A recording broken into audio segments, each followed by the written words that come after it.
Freunde, was geht ab? Willkommen zurück hier auf dem Shutterspeed-Kanal. Heute befassen wir uns mal mit dem Thema Fliegen mit Film. Ich weiß nicht, wie viele es auf dem Schirm haben. Bei Fliegen mit Film muss man ein paar Sachen beachten, damit ihr wirklich auch die Bilder zurückbekommt, die ihr geschossen habt und nicht leer ausgeht, sag ich mal. Gibt es ein paar Dinge zu beachten und da gehen wir heute im Video mal drauf ein. Und anlässlich dessen, dass ich ich glaube, circa 24 Stunden meine Reise nach Amerika starten werde, dachte ich, wäre das ein ganz guter Zeitpunkt. Und wir werden auf jeden Fall auch später nochmal am Flughafen ein bisschen was abchecken und wie das so läuft. Deswegen bleibt auf jeden Fall dran. Ja, was gibt es generell beim Fliegen mit Film zu beachten, beziehungsweise was ist überhaupt das Problem?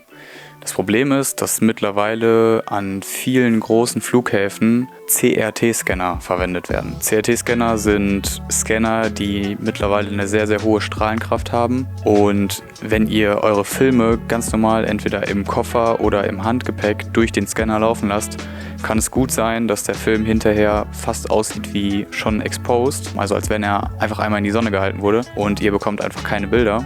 Und wenn ihr natürlich erst eincheckt, die Bilder macht, hinterher zurückkommt, alles abgebt und euch auf die Bilder freut und auf einmal ist nichts auf den Filmen drauf oder die Filme sind total kaputt, ist das natürlich super ärgerlich. Deswegen behandeln wir heute das Thema und hoffen, dass wir euch da weiterhelfen können und dafür sorgen, dass keiner mehr kaputte Filme aus dem Urlaub zurückbekommt. Generell beim Fliegen müsst ihr auf jeden Fall darauf achten, dass ihr eure Filme niemals in euren Koffer tut. Denn der Koffer wird ganz sicher von diesen CRT-Scannern behandelt und somit werden eure Filme mit hoher Wahrscheinlichkeit kaputt gehen oder schlecht aussehen. Deswegen geht auf jeden Fall auf Nummer sicher und packt alles, was ihr an Filmen dabei habt oder auch an Kameras in euer Handgepäck. Müsst ihr ja, glaube ich, sowieso bei den meisten Airlines, da ihr die Elektrogeräte ja zum Teil auch vorführen müsst, dass die funktionieren. Deswegen generell diese Sachen immer im Handgepäck verstauen und auch immer sehr leicht zugänglich machen. Es gibt auch ein paar Utensilien, die man sich holen kann, um sowohl einem selber als auch der Security am Flughafen das Leben ein bisschen zu erleichtern und den einen schöneren Tag zu bereiten. Ihr habt ja in dem Fall dann eure kleinen Filmrollen dabei. Hier übrigens gerade der neue Ilfo Color. Bin ich sehr, sehr gespannt drauf. Aber kommen wir zurück zum Thema. Es gibt ein paar Utensilien, die ihr haben könnt, um der Security das Leben zu erleichtern. In meinem Fall jetzt, was ich viel gehört habe, sind Dokumententaschen, nennen die sich. Kennen bestimmt viele von euch, benutzen vielleicht auch schon viele im Bereich analoge Fotografie oder generell Fotografie, um Sachen zu lagern, zu verstauen oder mitzunehmen. Ich finde die super praktisch, gibt es sehr, sehr günstig bei Amazon. Ich verlinke euch auf jeden Fall mal auch ein paar in der Infobox. Und zwar sind das halt diese Taschen hier. In dem Fall ist es jetzt die Tasche von Paul Hepper von seinem Buch Nebenan. Finde ich super, super nice und war immer ein Daily Essential für mich, sage ich mal. Deswegen da dickes Shoutout an Paul Hepper. Gibt es leider nicht mehr zu kaufen, aber ihr könnt die Taschen halt auch unbedruckt kaufen. Die sehen dann tatsächlich so aus.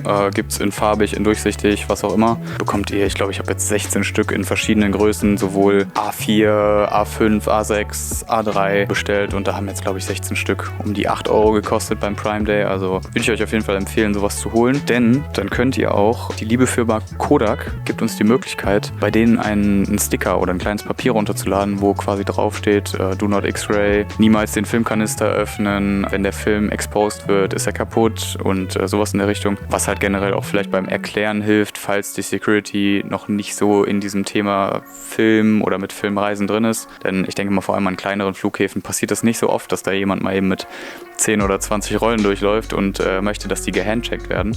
Auf das Thema kommen wir dann auch später nochmal zurück. Deswegen würde ich euch auf jeden Fall empfehlen, dieses kleine Sheet hier runterzuladen bei Kodak. Könnt ihr direkt auch mehrmals ausdrucken, kostet nichts. Ich verlinke euch das Ganze mal unten in der Beschreibung. Ist auf jeden Fall sehr cool, hilft allen weiter. Und das könnt ihr dann einfach vorne, also erstmal ausschneiden natürlich und dann vorne auf eure Dokumententasche draufkleben. Ja, damit macht ihr und der Security auf jeden Fall das Leben leichter und könnt euch vielleicht auch besser erklären. Um auf dieses Thema Handchecking zurückzukommen, was ich vorhin schon angesprochen habe, bedeutet eigentlich nichts anderes, als dass wenn ihr bei eurer Handgepäckkontrolle seid, ihr der Security kurz sagt, hier, ich fotografiere analogen Film, ich habe analogen Film dabei. Vielleicht wissen Sie das, wenn der durch den CRT-Scanner oder generell durch den Scanner gejagt wird, kann es gut sein, dass er kaputt geht. Könnten Sie das bitte handchecken? Handchecken heißt in dem Fall, soweit ich das verstanden habe, ich bin generell auch noch nie mit Film geflogen, deswegen ist es eine Premiere für mich und deswegen bin ich auch sehr, sehr gespannt, wie das läuft. Aber das heißt generell, soweit ich das verstanden habe, dass die so ein kleines Gerät haben, was zwar auch den Film durchröntgt, allerdings nicht so stark, sodass nichts passieren kann. Und dann müssen die halt einmal durch jede Rolle durch und dann seid ihr ready to go. Natürlich irgendwie so ein bisschen nervig für alle, deswegen seid immer nett und höflich, damit das Ganze auch gut vonstatten geht. Denn ich meine, ihr macht der Security Umstände und ihr seid derjenige, der mit den Filmen da durch will. Deswegen seid immer nett und höflich und behandelt die Security so, wie ihr auch behandelt werden wollt. Diese CRT-Scanner gibt es noch nicht an allen Flughäfen, hauptsächlich an größeren. In Deutschland sind es, soweit ich weiß, Frankfurt und München bisher. Es kann aber auch gut sein, dass es eine alte Statistik war, die ich mal gelesen hatte.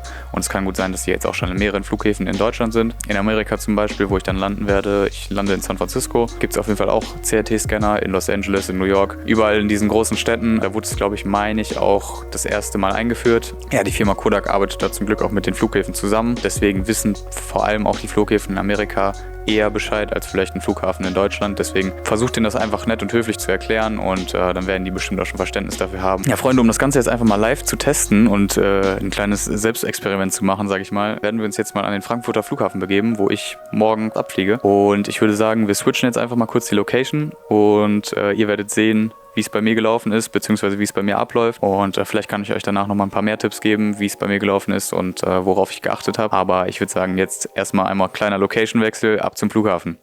Ja, servus Freunde, was geht ab? Wir chillen hier gerade am Frankfurter Flughafen, wie gesagt. Ich habe jetzt meine Rollen mit dabei, ihr seht schon. Die sind tatsächlich glücklich durch den Zoll gekommen, war gar kein Problem. Der Kollege hat sich tatsächlich den Sticker auch sehr genau angeguckt, also ich denke mal, das war sehr sinnvoll, dass wir den da noch draufgeklebt haben. Und ja, müsst ihr einfach sagen, dass ihr den Handcheck haben wollt und dann sollte das kein Problem sein.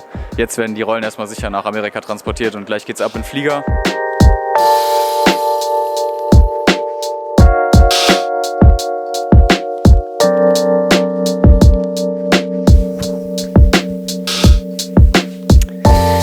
So, Freunde, ja, wie ihr seht, ich bin gesund und munter zurück aus den Staaten. Ich sagen, es war ein sehr nicer Trip und im Endeffekt hat mit den Fotos auch alles funktioniert. Also sowohl in LA als auch in New York hinterher am Flughafen.